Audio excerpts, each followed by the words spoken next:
Just flow. Okay, and this goes straight to your Facebook page? It does, Lindy. Hey, Facebook people. This is Lindy Baker. Lindy, I just met you here in Vegas not even, I don't know, 4 or 5 months ago. And you're just an amazing person. You're so open. You so. Yeah, you're so open to making a new friend and seeing what you can do for people. And I put on Facebook some of your accomplishments as far as the fact that you're a clairvoyant. And I wrote that let me see to make sure I tell you what I wrote. You do psychic readings. You've been a columnist. I don't know what a neurolinguist is. Does it have anything to do with your tongue? Sure does. The linguistics has to do with the pronunciation of words. So neurolinguistics, it's NLP. So it's the study of the usage, the words that you use, give insights to who you really are. Oh. It's a methodology to be able to have rapport with people, to understand kind of like where people are coming from. So that's a great. That sounds like an interesting study. Very. So you went to, I'm going to go back a little further in time too, to your roots. You went to a high school and college and did a lot of performance studies and arts. Correct. So is that really cool to have that in your toolkit? And Absolutely. Oh yeah, that's a side that fills my soul. Oh, cool. I've never seen you do your... Just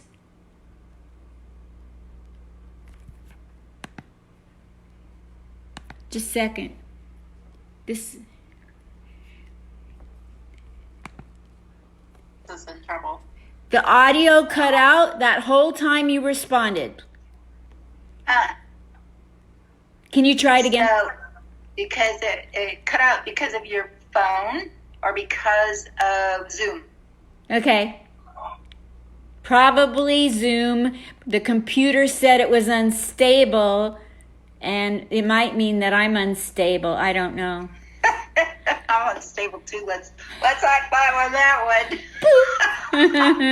Yeah, what's stable anyway, right? What's normal? What's stable? I know. Can you reply to what you just said that no one got to hear, please? And that was what? About neurolinguistics? No, about the performing arts that you... The performing arts. Yeah, I've done a lot of stuff. I started... Oh my gosh, I started when I was really young. First, I was in St. Mary's Choir. Then in high school, I was in some of the elite singing groups. I was in the play. Which play was that? I was in a couple of them. Wow. I was a not a majorette, but what was called a rockette my junior year. Twirl baton, a group of 20 of us. And then when I turned 18, I went to an audition and I ended up as a lead vocalist in a show band for probably about a year. We played anywhere from 4 to 7 nights a week. And I was too young to really appreciate what I had at that point because they were extremely good show band, and I learned there's a big difference between a band and a show band. They really put on a show. We've got a great group here in town, by the way. They're called The Next Movement, and so I can recommend when Vegas gets back up and running again, which it will, to go out and see them. And then I had a lot of other things that it just seemed like the entertainment field always kind of dropped in my lap. I got signed to a recording contract with AMG Records. What? In Cincinnati, Ohio.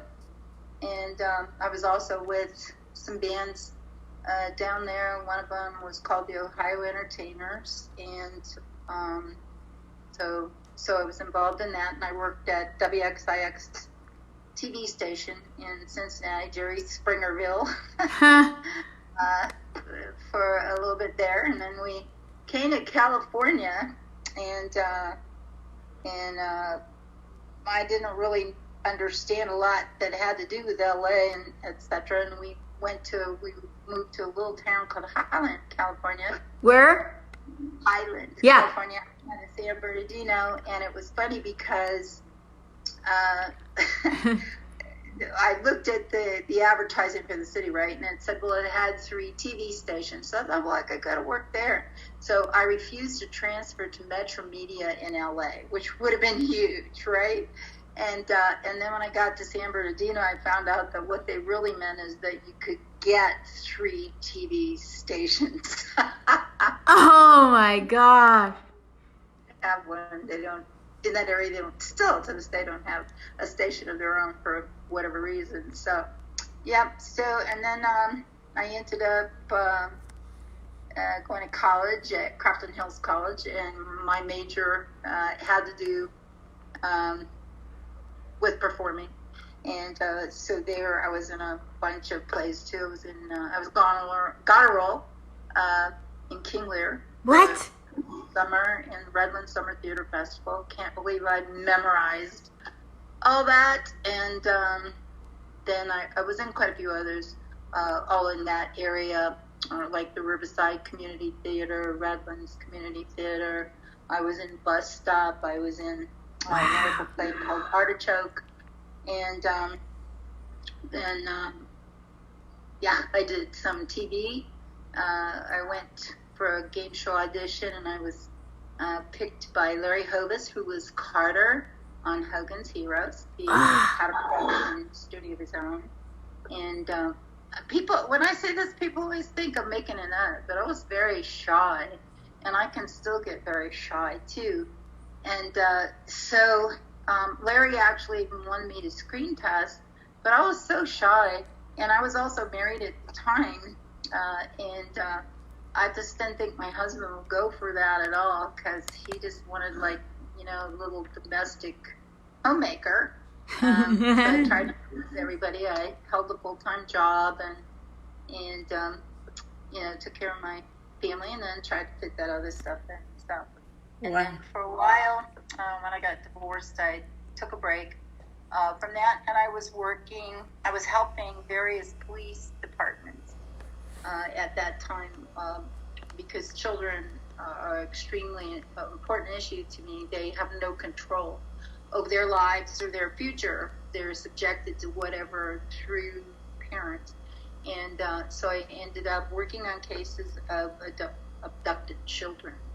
And I did that.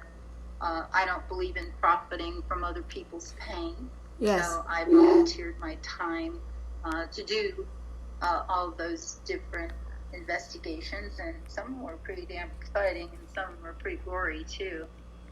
So because of your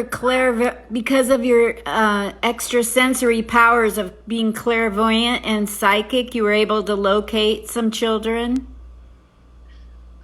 Yeah, I have one really good story out of Oregon. The others, unfortunately, are sad stories.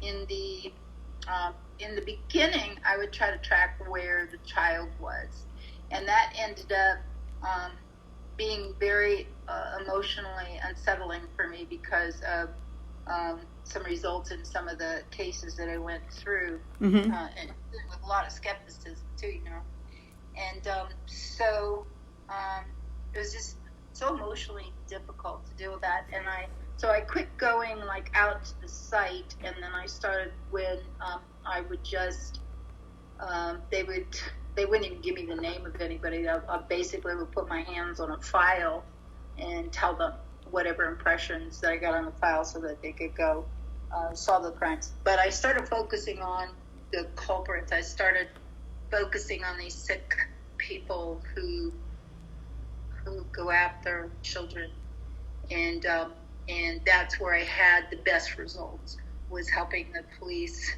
find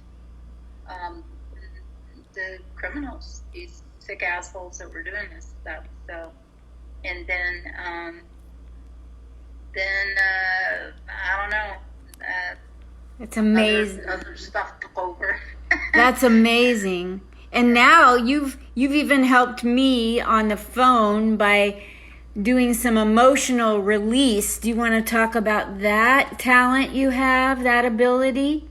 I don't know that it's a talent or ability. It's a skill. I would say, yeah, it's more of a skill. It's kind of like a story, but I'm going to try to make it short. I found, it's kind of a fun story too that I kind of want to tell, that I found early on that I had some kind of healing capabilities. And I always stayed really quiet about it because I was, people are very abusive and mean. And, you have your trolls, and I don't like trolls too much. So I kind of kept it quiet, but I'd love to tell this story about how I found out that I had it. Please do. I really am more of kind of like a loner type of a person, and the girls were all going out one night on an all-female drinking party, and I decided I needed to do some changing and join them. And so a bunch of it, it took like 2 hours to put makeup on and all that kind of stuff with them, which I don't normally do. But anyway, so we were going out. We were going to go to this place that had a live band and dancing. And they were drinking even at the start of the thing. This is, I was always the designated driver because I don't drink. And so they were getting pretty well drunk. We were coming out of the last girl's house that we were picking up, and she kind of looked on the side of a hill, and everybody was in high heels. We were, dressed to the max. And as my friend came out, her name is Sally, as she came out the door, she was laughing and joking like we would do. And she ended up on her high heels. She was walking backwards, and she tripped and fell, and she slid on the grass, and she actually fell over the hedges and fell over a 6-foot cliff. And it was dusk at that time. And so I kicked my shoes off and scrambled down the hillside to be able to get to her. And when I got there, I just had this overwhelming compulsion to hold my hands over her, and I felt this energy coming in, and I felt this energy actually going into her. And it was just an instinctive kind of thing. I really wasn't thinking through it. I just wanted to help my friend. Yeah. She was in tremendous amount of pain. By that time, it was dark, and all I knew is that when I held her head, that there was blood. And so I was just didn't know how bad she was hurt, and it took a while for the ambulance to get there. And so when the ambulance came, they couldn't believe that she wasn't in shock, that she should have gone into shock. And they put her in the ambulance, and they took her away. And so she was in the hospital overnight. And when she got home, the next day I went over to see her right away. Of course, I'm that kind of a friend, to see if she needed anything. And she said to me, "What did you do? What was that you were doing to me?" And I said, "What do you mean?" Because I didn't want to put ideas in her head. Yeah. I wanted to hear what it was that she was feeling. And she said she just felt this calm, peaceful feeling come over her. She felt this huge amount of energy, and she just felt really at peace, and she felt very much safe. And I said, "Well, I don't really know what I did." It's just this instinctive thing. Yeah. So after that, I went around testing. So my brother's dog had arthritis in its hips, so I tested on that dog's hips. And my niece has Down syndrome, so I kind of tested some stuff on her and with some other people. So over the years, I would do hands-on healing for people, and I had a lot of things that I discovered at that time. I always study everything and overanalyze everything. And one of the things that I found is if and I see auras too. I'm an extraterrestrial, I guess. But I'll see auras, and so I'll see what I call hot spots on a person. I can see them in photographs too. And so what I found is if I held my hand over an area, over this hot spot, that I also would have pictures come into my mind or words. And so there was one fellow who had come to me, and he had an elbow issue. and he couldn't use his arm. He used to play a lot of golf, a lot of tennis and stuff. And so when I saw the hot spot and I was putting my hands over Dad, I got the word David. And I said, well, does David mean anything to you? And this guy went into this rant and said, oh, that son of a bitch, he cheated me, he was my partner, he destroyed my life, all that. And so then the guy got back to me a couple weeks later, and the pain was gone in his arm. So, again, I got very shy about that, very humble about it. And I would tell people, I'll work on you, but the deal is you don't tell anybody. We keep this between the two of us. I don't like publicity. I don't like negative publicity. So now we're going to fast forward into what I did with you. Because I had that knowledge and that experience, I ran across something with one of my clients that's called emotion code. And I just got certified in emotion code practitioner. And what I was doing before, along with this, is a combination of what I did with you. With this, with Dr. Bradley's methodology, he took it kind of like one step further than I did. He was a chiropractor for 30 years. He discovered, like I did, that pain was associated with emotion, that emotion locked in there. I'd also found when I was working on one of the police homicides, there was a case of a person, and she'd been stabbed, something like 135 times, and they found her body somewhere, and they didn't have a clue on how she died or why. And so I went out on that case, and I saw these flickers up in the sky. The detective I had to work with was a skeptic. See, he was trying to take me to the right. I went to the left.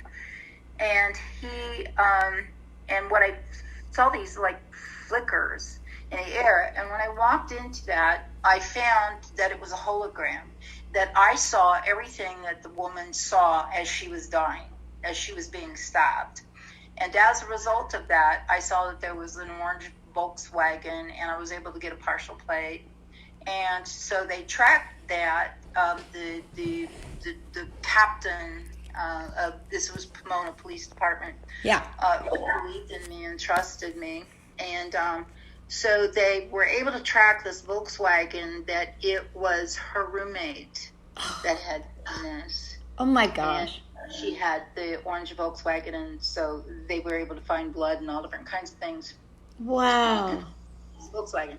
So what I found is anything that you feel, anything, whether it's pain or powerful emotion, if it's very happy emotion, that leaves a picture on the atoms and molecules of that. So say when people think that they saw a ghost, usually they didn't see a ghost. What they're seeing is a hologram. They're seeing powerful emotion left a picture. It's easier to explain today because you and I are sitting here on video, right? Yes. So it's capturing that, the energy is being captured and it's being transferred so that we can see each other, even though you're on the other side of Vegas and I'm on the northern side of Vegas, right? So it's easier to understand now. So in that same kind of way, emotion is captured. Got it. And it captured along with the picture. It's like taking a video and keeping that video on the atoms and molecules. And so what you have then is a hologram. So to me, I think about 90% of the ghosts that people see are not ghosts at all, they're holograms. And that's why if you would go to the graveyard and you would see what you think are ghosts, you're not really seeing ghosts, you're seeing holograms of those people who were so sad because they lost the one. And what the ghosts will tell you, if you could talk to them, because I talked to them and I'm not crazy, I talked to them. And what they said is, if you have no body anymore, if you're just a ghost, you can go anywhere you want to go. So why would you hang out at the graveyard? You'd be going to, the Bahamas. You'd be going to, Virgin Islands. You'd be going, to look at Alaska, Hawaii, Australia. You're not going to go to the graveyard. If you could go anywhere that you wanted to go in the universe, right? Wow. So with emotion code, what I'm doing through Dr. Bradley's methodology is he took it one step better, and he figured out a way using muscle testing that you can figure out what the emotion was, right? Yes. And you have interesting stories to tell, because we not only were able to find out what the emotion was that was trapped, but how old you were when it got trapped. And so then those memories came up, and they exactly correlated with major events in your life. True? True. Absolutely. It helped me so much. Somebody on here wants to talk with you later. Eileen on here posted that she wants to video chat with you. She could do that. Let's see what we could tell her to do. Just tell her to go to Lindy Baker on Facebook, and just send me a message. Alrighty. And then I'll get back to you on how to do that. And you can text me at 858-272-6463. Awesome. So you can go to my website, lindybaker.com, LINDYBAKER.com. You can read all kinds of articles and listen to some podcasts, and there's other information on there. So I don't have any of my comedy on there. We should switch to the happy. Let's talk about comedy. Comedy, yeah. What year was it when you started doing stand-up or comedy of any kind? It was around 2015. So it's been, 5 years now? So 5 years, yeah. What made you add stand-up to your already well-seasoned toolkit? Well, I always wanted to do comedy. I loved comedy. And you would think, having been like the lead singer, recording artist, and all that I wouldn't have stage fright. But I did, because it's a whole lot different standing up there with, 5 dudes that if you screw up, kind of nobody knows. And it's another thing, standing on the stage with all these people there. And not only that, but to make them laugh. Yes. To be able to find things, and for people out there that think it's easy, it is not easy. And there's the people that really do it are truly skillful. Very, I have all the greatest respect for them, because they really are artists. And some of them I know, they're just kind of natural at it. Some others, they have to work at it, and they make it look natural, but they really, really work at it. So, and I love comedy. I love comedians. I really do think it's what will keep you young. Laughing will keep you young, because you're going to be excreting hormones that are different than they're the uppers instead of the downers. And I just fell into it accidentally. I went to a class. I was living in Haruba Valley, California, and I went to a class because I was bored, and also I'll mention this. I'll go back to it about my not being able to be in the sunlight. But so I went to this class for socialization. I wanted to meet people that had a sense of humor. I wanted to meet, people instead of griping and bitching that they were happy. And I wanted to tap into that. So I went to class, and I'd love to mention Ken Pringle from Flappers Comedy. I went to one of his classes. And the second class, he says, well, the material for your showcase. And I said, no, I do not do that. You're not getting me up there. I would pass out, have a heart attack, something, if I had to do that. And he said, well, I'll work with you. And so he did. And so I think there were like 8 classes there. And so when we got up for the showcase, I actually did 10 minutes, which is like a long time to be up there. And then after I did that, I went, okay, that's enough of that. Because I was so afraid my knees are knocking and my tongue stuck to the roof of my mouth. And I do make fun of being psychic when I'm up there. And So I said, well, okay, that's enough of that. I'm just going to be in the audience. But then flappers kept booking me. So I would say, I'm never doing that again. And then I'd get a booking. And I would go, oh, okay, well, I'll do this. And the whole time I would go, what is wrong with you? You know, this is hard work. This is hard work. It is. It's work. When I run into new comics, a lot of them are like, so how soon until I get a Netflix special? You know, it's like, no, I just threw out 38 pounds of bad jokes. You have to write. You don't even know what good and bad jokes are yet. That's funny. Yeah, some of them, they really don't understand even that there's a mechanics to a joke. In fact, there's a lot of times that I go to the open mics and I'd love to have some little coupons and go, here's a class. Go help yourself. Go take a class. Learn, how to construct a joke. Learn what comedy's really all about. And I do think that you get a lot of, well, it's kind of like with karaoke too. You got a lot of narcissists. Yes. People that could carry a tune in the bucket and would get up there. And I think you have that with the open mics too, that some people, they don't understand that you're up there for the audience, that you're not up there really for you. You may get the feedback and it makes you feel great and all that, but the reality of it is you're there for the audience. And if there wasn't any audience, there would be no you on the stage, So I feel really bad too for all my comedian friends and even ones that aren't my friends, because we have some really super talent out there, and all of a sudden they have their bookings dropped.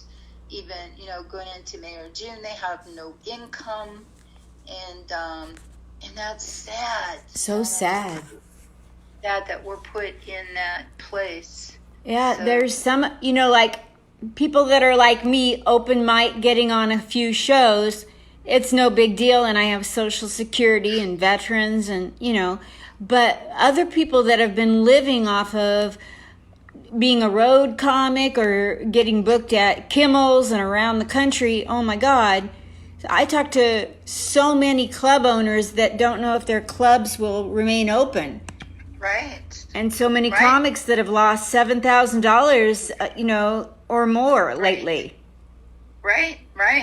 And I just really do feel really, really bad for them. I just wish, well, my income, is impacted too, because people, I've had different people say, yeah, but I would think everybody's calling for psychic readings right now.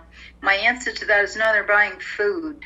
They're buying food. They're saving for their rent. You may have some of them that are making money, but I saw a lot of them going on to Facebook doing free readings, quickie readings, so that they could get clients. That's what they were doing. Wow. They were trying to get clients. And I wanted to mention that too for anybody that you go to my website. I'm going to put this up. I'm going to put a thing on my website that says, if you think paying a lot of money for a psychic makes them more accurate, pay here $400 an hour. But if you're one of those people that think real true spiritual people like me want to keep their rates low so everybody can afford it, then go over to this other side. Like swipe left, swipe right. Because I'm so tired of that stuff where people, they think because somebody charges $300-$500 an hour, they're good. No, they're no better than some of the people I know out there. In fact, I knew this sweet lady. She was down in Alabama. I've only had like one or two psychics that have ever really given me any kind of information, and she was one of them. And she had like 7 kids, and she was just so good, and she was like so precious. And I don't know whatever happened to her, and she would tell you, $5. And I'm going to tell you, this gal was so worth Sylvia Brown. Wow. Yeah, Sylvia Brown was kind of a psychic whore. Yes. Let me ask you, while we're on this topic, how does What are the red flags one can know that somebody is bogus before you buy into it? Do you know them? If they actually started even talking about that you have any kind of dark energy, hexes, anything like that, I'd get away from them as soon as you can. And even if they don't take any money from you that first time, or they only charge a minimal amount, they're setting you up for the big hit later on. And I've had quite a few people that I know that really got taken because they were so afraid that if they didn't do what that psychic said, that the psychic really could do all of these terrible, horrible things to them. So they would go pay this money because they were terrified not to. So I would say the instant somebody even says to you, you got, this death coming up or anything else, let's get away from there. Super. Just don't go there. So you're a. Sorry, what? I say this. I may say something bad that's coming up, and I'll mention that. But what we also look at is how to make it not happen, or if it has to happen, what can you learn from this? How can you avoid it? What are your choices in regard to it? And that's why I call myself a clairvoyant life coach. That if you just want somebody to control your life and tell you you're going to say this on Tuesday, I'm not her. I don't work that way. Cool. Nobody has that ability anyway. Well, I know you really helped me, so I hope people reach out and utilize you on lindybaker.com and on Facebook, Lindy Baker. And I want to get back. It's an energy boosting, right? It was. So many people come back to me and they go, my God, I'm getting out of bed. I'm doing things now. I clean my office. I'm going for walks. One of the gals the other day said that she's lost 20 pounds, that she just doesn't feel as anxious or stressed. Most of the people tell me that they handle their problems differently. That you may still have problems, but you handle them differently. Some people have said that they had aches and pains that are completely gone. So and I think this is the future. Really, this energy balancing is the future. That's why I spent the money and took the time to get this certification. So wonderful. I applaud you for doing it because you're a real help. You're a real help to me. And I'm up doing more things, and I don't think I could make it through what we're going through as a world right now without having had the emotion code release. You're good. And one of the things that I wanted to say, because here's my bitch side, is that, all you people that are bitching and griping because you have to stay home, you're not being punished, you're being kept safe. Thank you. And, when this is over, which I would recommend that you still watch what you're doing all through May, so that we don't have the horrendous amount of deaths in June that I think we would end up happening. So I would say stay safe as what you can, still disinfect and everything. But what I would say to you is when this is over, you guys can go out again. I was born with a thing called acute intermittent porphyria, so I basically am allergic to the sun. So when this is over, I'm going to still be having to stay home every day. I can only go out in the dark. So you could look it up. It's called the vampire disease. Wow. Lucky me. So, so stop your whining. I'm not sympathetic. Just find shit to do. Yeah. Right? Work on your personality, maybe. Or write some new jokes. Dig deeper on them dick jokes. And vote to pay the teachers more. If you're bitching because you have to stay home with your own kids for a while. Maybe teachers, That's what you get for having them. Don't look to me for pity. So I was going to ask you what you wanted to say to comics, and you kind of sort of already did. But I saw you coming to an open mic, and Tommy Lama was performing, and you stayed to watch me, which just touched me to my core that you would do that. And I want to know, do your clairvoyant powers you don't call it a gift. When people are up on stage, do you get a sense of anything, and does that distract you? Yeah, I do in any crowd. I think that's why I have a tendency to be reclusive. When I was younger, I would see different things, and if I saw something like major or traumatic, I would actually approach the person, kind of like the New York psychic person does, to be able to stop it, to make it not happen. But I can't. I have a life to live too, so I can't run around, saving everybody, and I don't even want to try to save somebody. I feel, you should come to me. So I don't believe in that stuff. Walking up to somebody and telling them something horrific on the street. The most I would do these days is I might mention to you, hey, why don't you give me a call? I'll give you a reduced rate or free or whatever, because you got some things going on with you we need to talk about. So it's difficult for me going out in the crowd. One of the things I was cracking myself up about earlier is people that don't like me. It's like, I know you don't like me, so...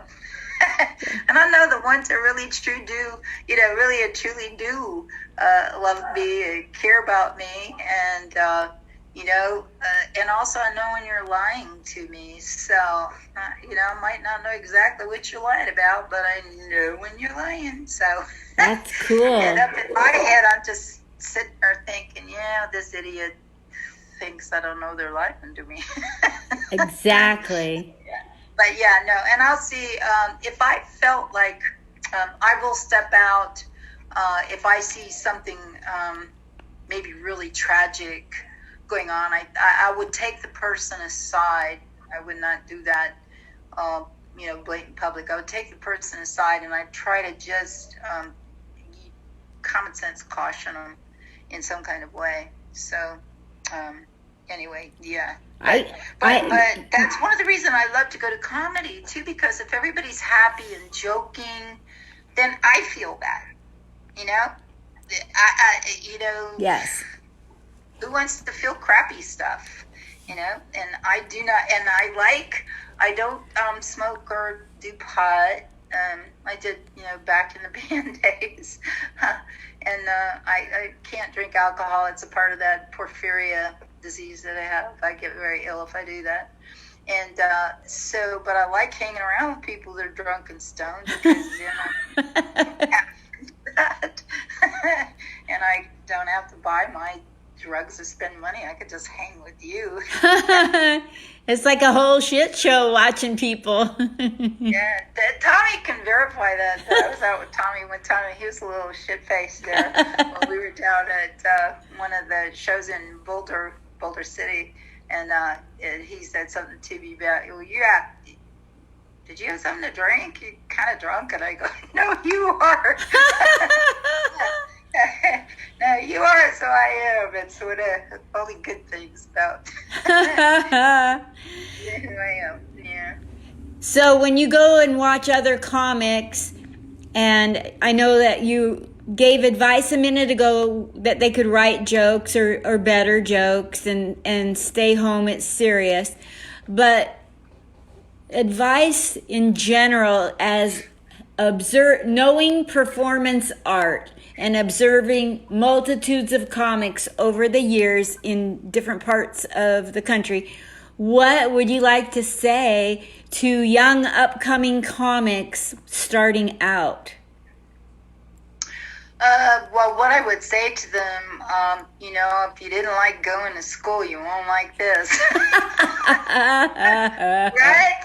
Yeah, if you didn't like being in the English class to figure out some synonyms and, verb tenses and all of those stuff, you're not going to like this. Because it really and truly, right? That's what you're doing. That you're playing on different words. You're taking them down. What makes something funny is you're taking them down one road and you flip that road on them. And that's a real skill. So, and I do know that there are some people that I think that they're just naturally comics, that they're like natural born comics too. In fact, we have. I'm a big fan of him. That he might get embarrassed about this, but Justin Brown, I think, is somebody that has natural timing, natural sense of humor. He can come up with something like boom, boom, boom, and I think you got to be born with that. But I think that there's a lot of people that they can learn that construction. My dad was always telling jokes his were always dirty. Mine too. Were they? Yep. Yeah. I still, every once in a while, in fact, I do that. I do the one joke about, to remember my stuff here, about I'm a spirit medium, and but I'd like you to think of me as an extra large medium. For you guys that are into skinny ladies, please know, because I got this big tummy, please know that this is a gas tank for a sex machine. That was one of my dad's jokes that I did steal that from my dad, because he used to joke about his beer belly being a gas tank for a sex machine. So I love it. Yeah, my dad used to tell me I have big thighs. The minute I start not watching what I'm eating and I quit exercising, my legs blow up like balloons, and it's the top of my legs. And my dad used to say that your legs look like upside down beer bottles. Well, at least his beer bottles, they all love those. Yeah. Yeah, in fact, when my dad died, I have 3 brothers and 9 brothers and 3 sisters. And when my dad died, he always drank Duquesne beer. And even when we were little kids, that was a big deal, that if Dad would pass his beer around, and he would do a joke with that too. He'd go, sure, but you can only take 1 sip. Well, if you pass that beer around, and at that time I think there were only 10 of us instead of 13.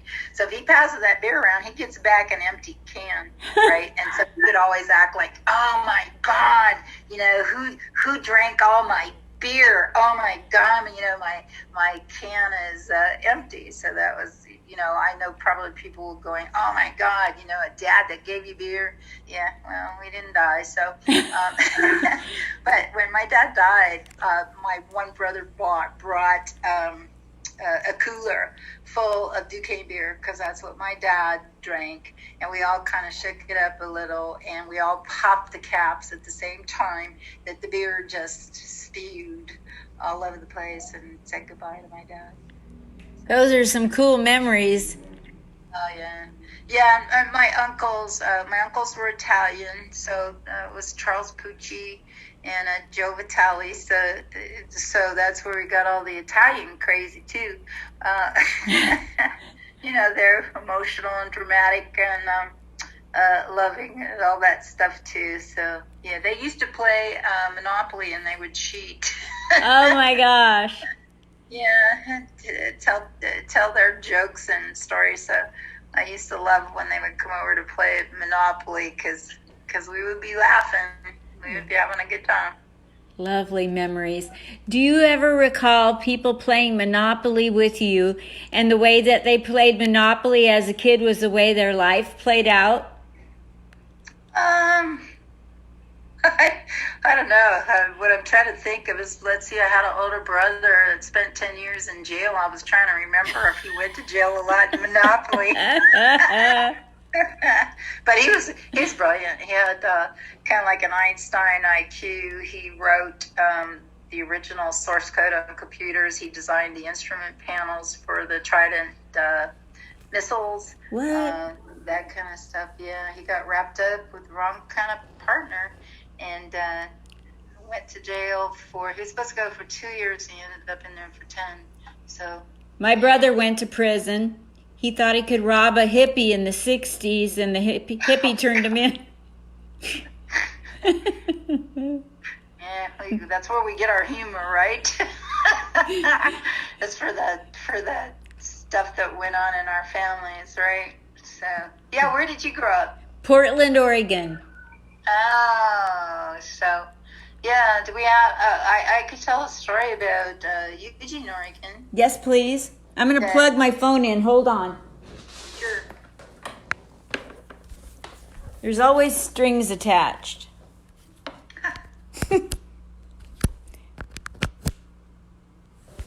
Sure, I'm looking over here to see who else been ringing on my phone. Yeah, love is on there. Anyway. Let me see if her. Okay. My phone won't charge, so we have about 10% battery. It's got a weird connection lately, so I'm trying to get it to charge and it's saying, no, I don't want to. I'm too hot. So Oh. I should be as hot as this phone. Yeah, so, well, you could.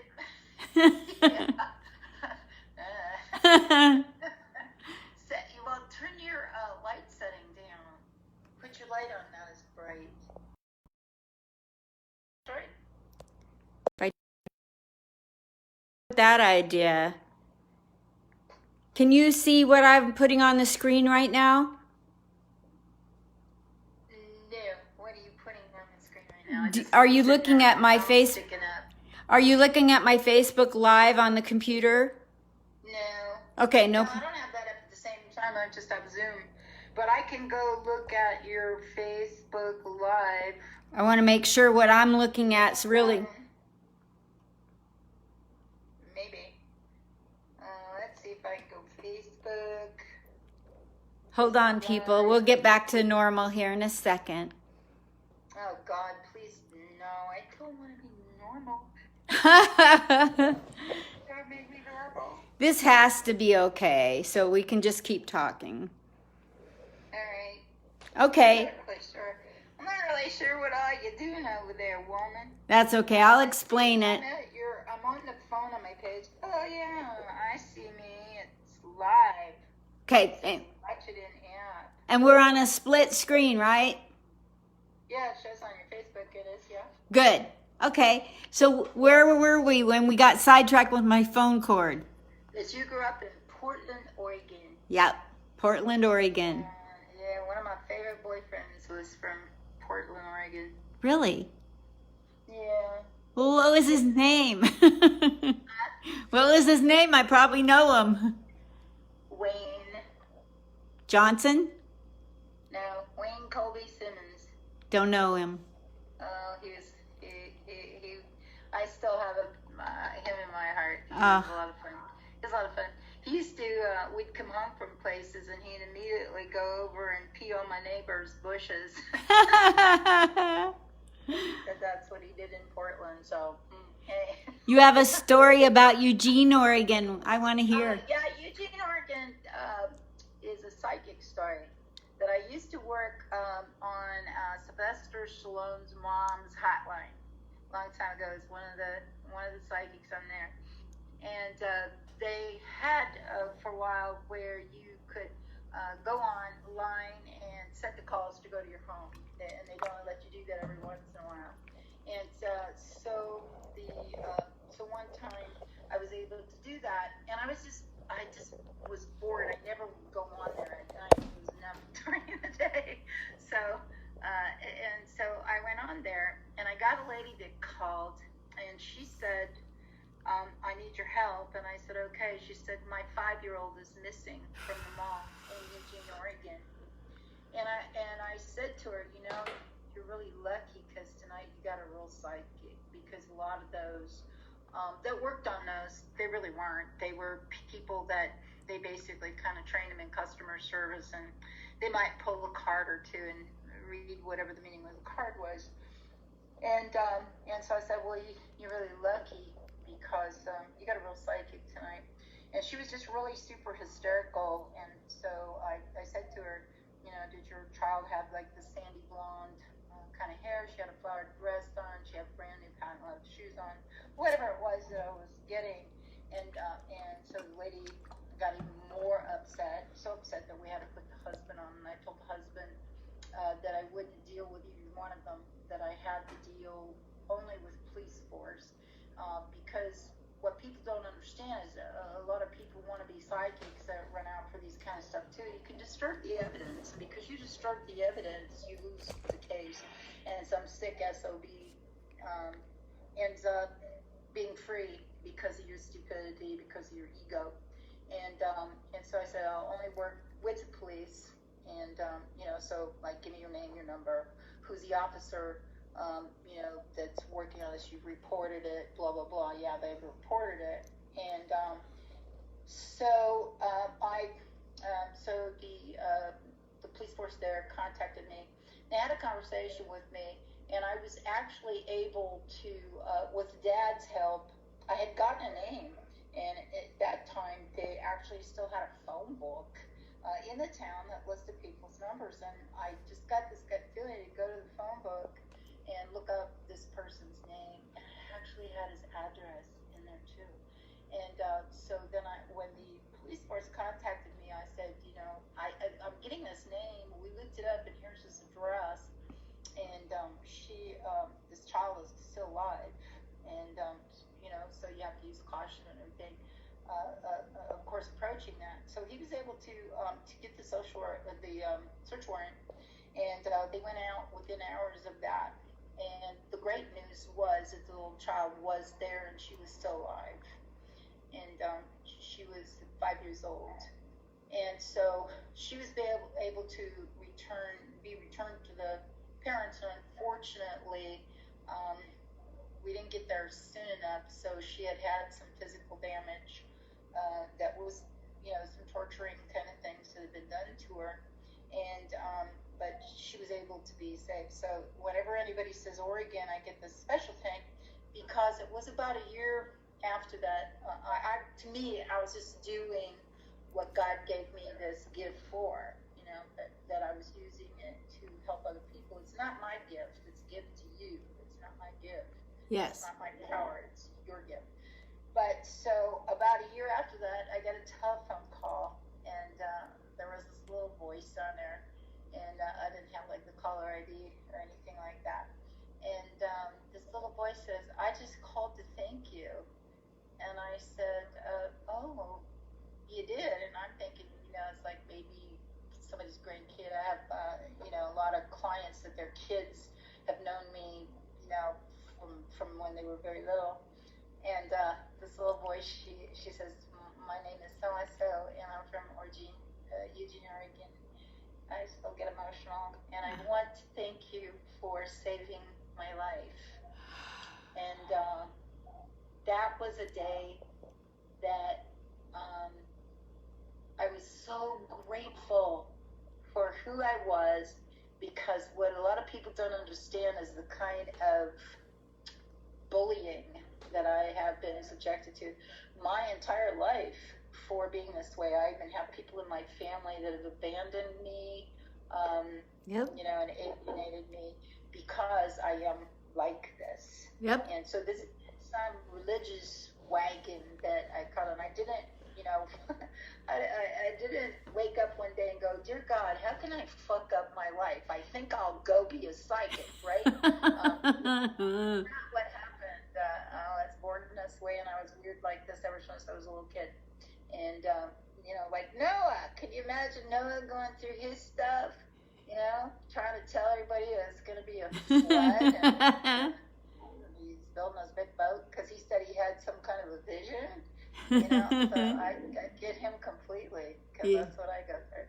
Yes. So I just wanted to say, Oregon, that was a huge day in my life, and the confidence about myself and about who I was coming away from that transformed a huge part of my life. How old is this girl now? I don't really know. I don't really know. I'd have to. I'm thinking. I lived in San Diego at that time, so that was probably 1992.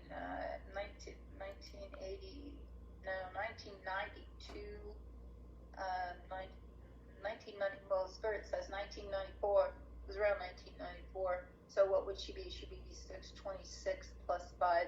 26 plus 5. So she'd be 31 years old right now. Do you have any desire to get to hug her and talk to her?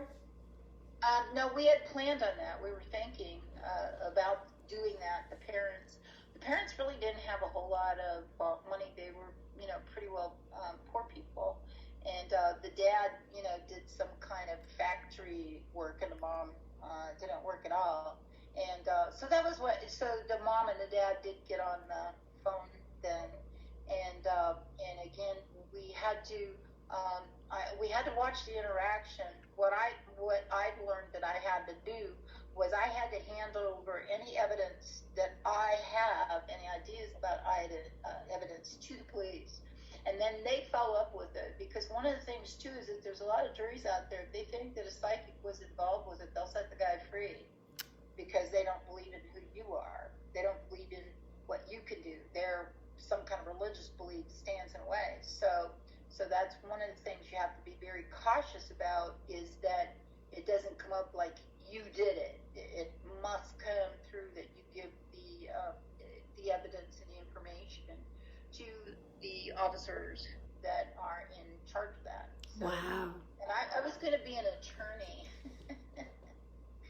when I grew up, so I had a lot of law classes in the beginning, but I didn't get to finish out with that. I did a master's degree in cross-cultural teaching. So, What? Yeah, I did. What's cross-cultural teaching? Cross-cultural teaching. It's specific teaching for, so that you don't inadvertently, teach racist, really. The kind of things that I learned was, say if you have a test question and it says, draw a gray mouse, an Indian child's going to fail that because they don't have the color gray in India. Wow. There isn't a color gray. So the kid is going to get that question wrong.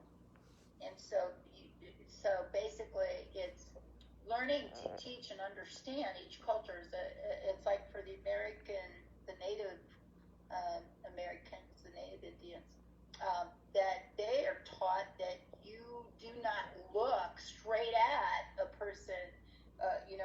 Your seniors, you look down.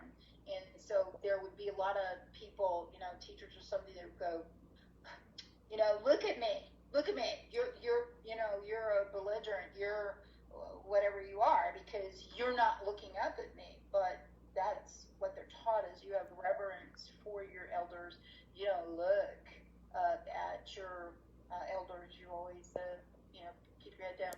So that's basically what it is, cross-cultural teaching. So you understand why blacks are why they are, why Hispanics are the way they are, what it, certain, you could call it profiling in a way. And, if I know that your background is German, I know that you're not going to be all touchy-feely, that you probably came from a family that said children are to be seen and not heard. Oh, definitely. Come from, Italian, you're going to be gushy, huggy, kissy. I think that's why Italy got the coronavirus so bad too, because everybody over there is touching everybody, hugging, kissing. Exactly. Yeah, or here we're going, hey, don't get in my space. Yeah. Off, Jack. But it would be hard if you're Italian. Except you. Oh, I wanted to show you too. I wanted to be sure to bring this up. Did I do that? I'm on 3% battery. Uh-oh. Yeah, isn't that a bear? Howard just came on. Howard Aronin. Oh, Howard! Is he coming on the show tonight? He's on. I wanted to show you. Look what I got, girlfriend. What is you got the bracelet? Awesome. Yeah.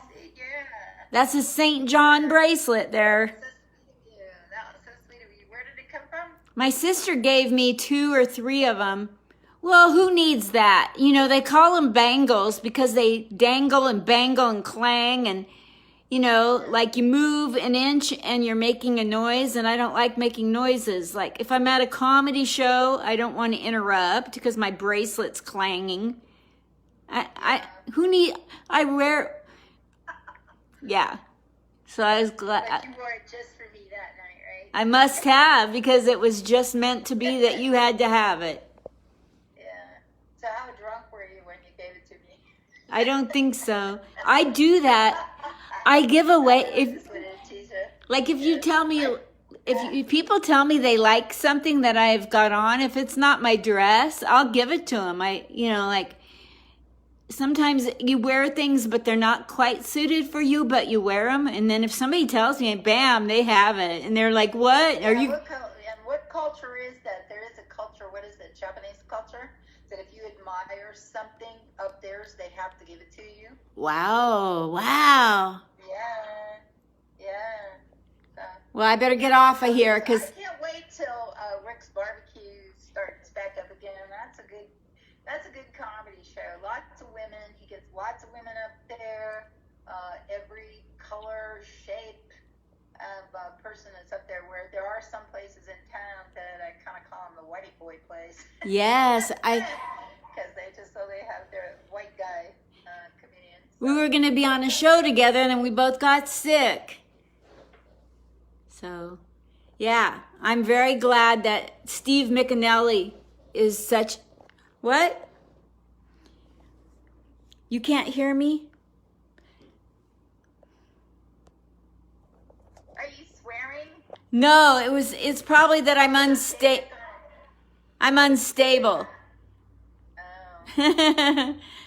Well, Howard, you got to go back and listen to the rest of it. Stability anyway, right? What stability anyway? Thank you.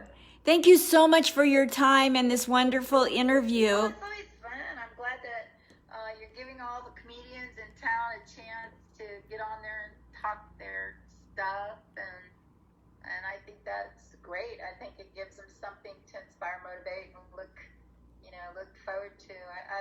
I love comedy. I love comedians. I love the people that do comedy. I love the entertainers. The world will be a very sad place without them. That's for sure. I feel like comedy is essential. Oh, I think so. That's why I push everybody that I can possibly do to go to the shows as part of their healing process. If they're going through depression, sadness, or anything else, get out there in the crowds with comedy, and wonderful. You feel better, right? Totally. You feel better. That's why we all go, even if we're not up there on the stage. Yes, right? Absolutely. Thank you so much, Lindy Baker. And get on lindybaker.com and Facebook, Lindy Baker. Message her if you want her to give you a reading or emotion code release session. Yeah, and I'll do those right now, especially because everybody is like so stressed out and everything. That's really great for stress and anxiety. So just let me know that you saw me on Facebook, and we'll work out a really inexpensive deal or even free. Wonderful. I really and truly do like helping people. So is Howard up next, did you say? No, Howard, I think I have a day when I'm doing Howard and I can't. Oh, here we go. 2 p.m. next Thursday on the 16th at 2 o'clock. I love Howard. He is such a sweet, wonderful guy. I love him. I love a lot of people. They're sweet, they're wonderful, big-hearted. Yes. All right, Linda, thanks for this opportunity, and I'll see and talk to you later. Love you. See you later. Yeah, I can't wait to see you when this is over. Yes, bye.